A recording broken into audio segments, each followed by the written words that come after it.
A mass was held for the prosecution panel as the impeachment trial of VP Sara Duterte is set to begin next week, July 6. Micah, go ahead. The Immaculate Conception Cathedral in Cubao was filled with prayers for the prosecutors in the impeachment trial of Vice President Sara Duterte, which is set to begin on Monday. In the homily of Monsignor Melchor David, he said he is confident that the prosecutors will be able to present what they believe is the truth. Mga ginagalang namin mga mambabatas at mga private prosecutors, hawak niyo ang coins. Hawak niyo ang coins sapagkat sa inyong malinaw na paglalahad ng mga katibayan,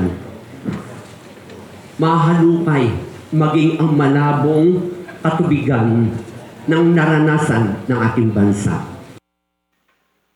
He added that the prosecutors carry a heavy responsibility, which is why they need courage from God and the Holy Spirit, not just from human society.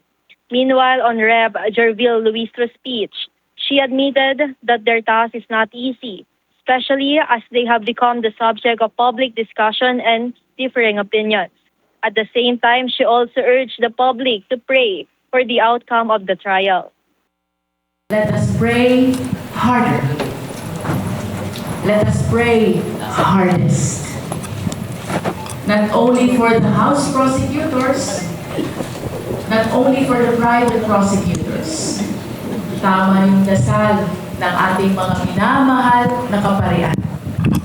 Let us pray even for the defense team. Let us pray even for the senator judges.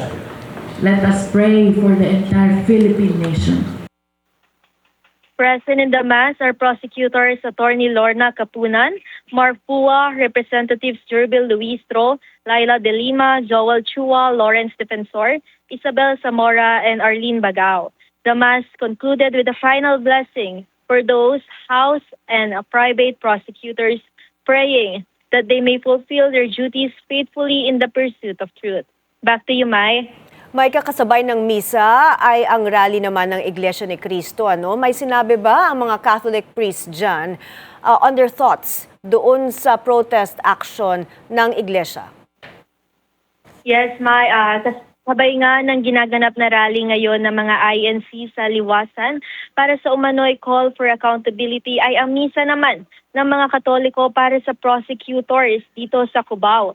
At yun sa nakapanayam nating pari na si Father Joselito Sarabia, isa siya sa mga naghain ng third impeachment case laban kay VP Sara. Ang sabi niya, sinusuportahan niya ang bawat relihiyon and that they are always for truth and justice. Pero kung ang isang relihiyon, tao, kasarian o anuman ang paniniwala, kung sumusuporta sa magnanakaw at sinungaling, mamamatay tao, ay para ito sa mga demonyo at dapat na sigurong tumiwalag sa mga ganoong klaseng grupo. Dagdag ko lang din, May, na inanunsyo din sa misa kanina na magkakaroon ng prayer march sa Senate grounds ang iba't ibang religious groups sa Sabado bilang pakikisa sa katotohanan at hustisya sa impeachment trial na gaganap rin sa lunes. May?